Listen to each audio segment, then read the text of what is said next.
Good morning, good afternoon, or whatever time it is. This is a quick tutorial on arrays in Java. Every array has a data type or is an array of objects from classes.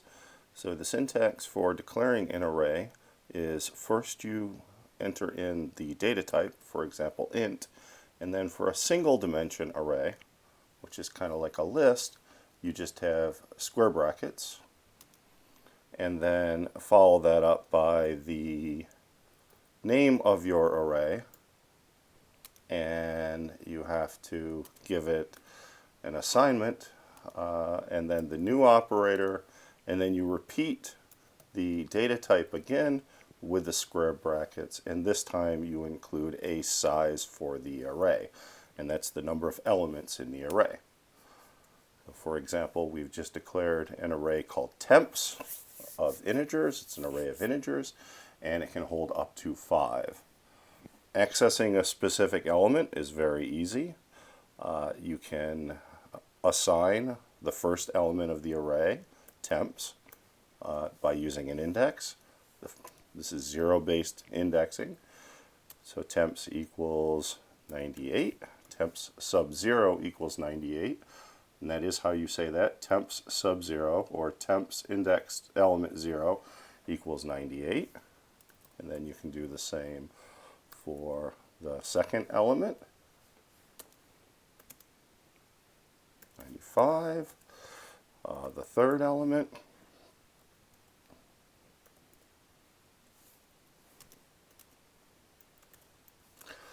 the fourth element,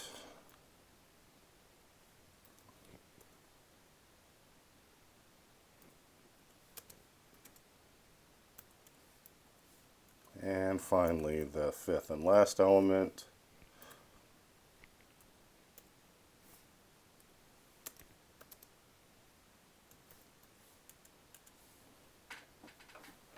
Now, how would I check to see what's in this array? Well, I could print out any specific element with system.out.println. And this is the power of arrays, is you can access any element just by knowing its index. So temps sub 2, which I know to be 101 because I've set it right there.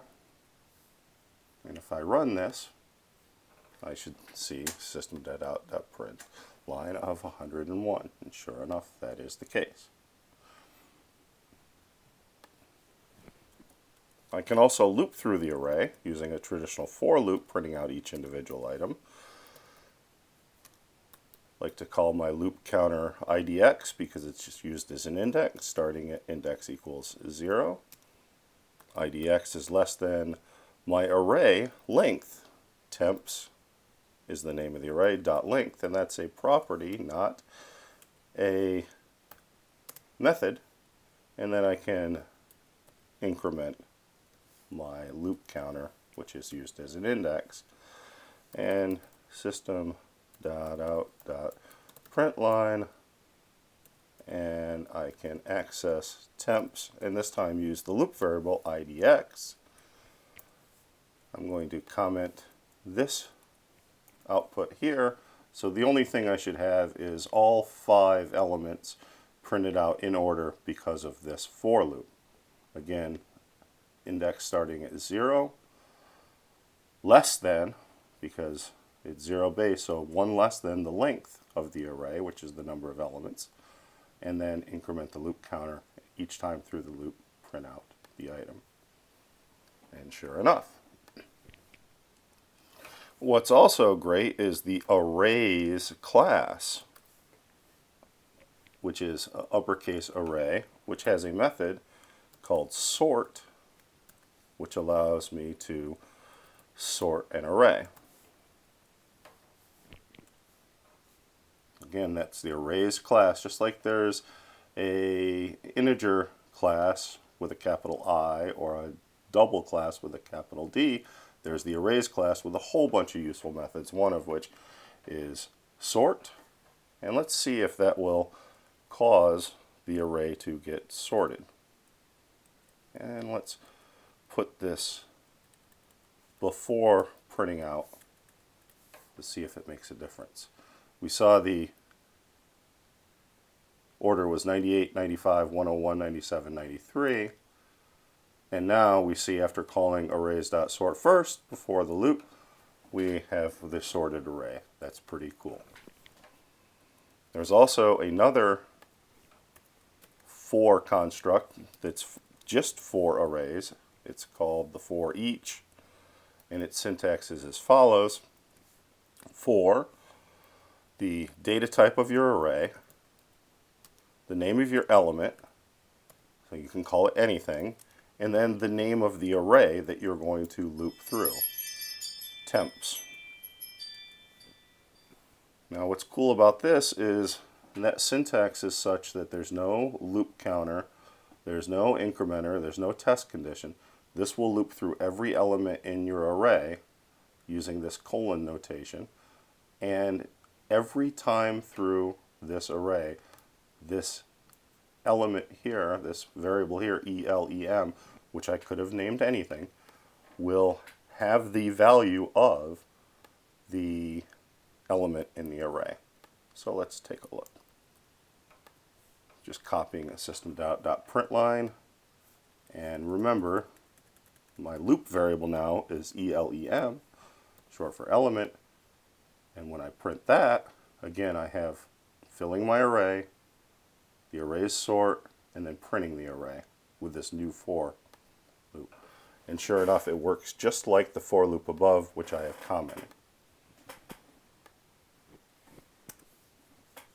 Also, you can work with multi-dimensional arrays, two-dimensional arrays, for example.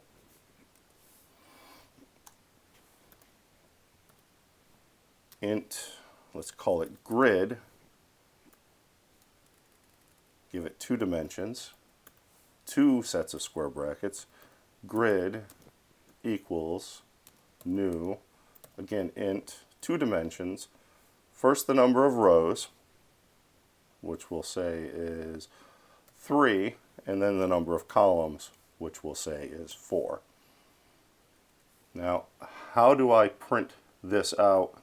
Is there an easier way to print this out?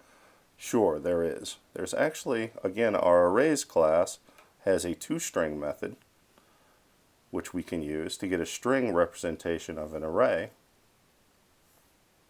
So let's take a look at that, and it has a deep toString method, which works for 2-dimensional arrays. So let's give that a try. Print that out, system.out.println arrays.deep toString, and then I pass in the name of my array, grid,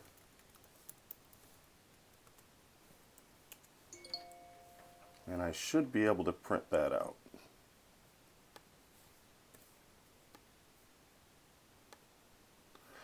Now look at what this shows as output. I have initialized and created a size for this array, but I haven't stored any values in the elements. So all of the elements are auto-initialized to 0 because it's an integer array. And if I look at it, the output representation of this as a string, it actually looks like an array of arrays. So there's 3 arrays, each array of 4 elements. And that's the way you should think of rows. The rows are the number of arrays that you have, and then the columns are the number of elements per each array. And that's for a 2-dimensional array. You can also do 3-dimensional arrays, which are also pretty interesting to work with. Okay, that's a pretty quick whirlwind through arrays. And let's look at the equivalent to the deep toString, which is just toString, and that is if you're dealing with a 1-dimensional array, say of, let's say 8 elements.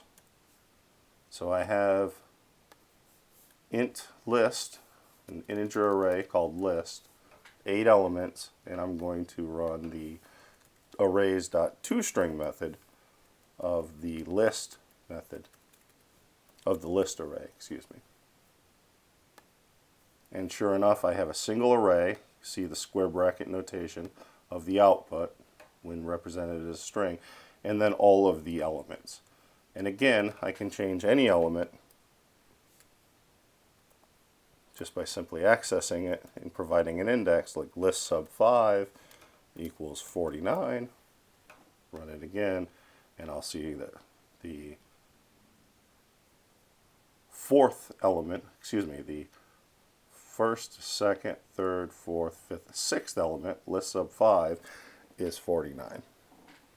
Don't forget zero-based indexing.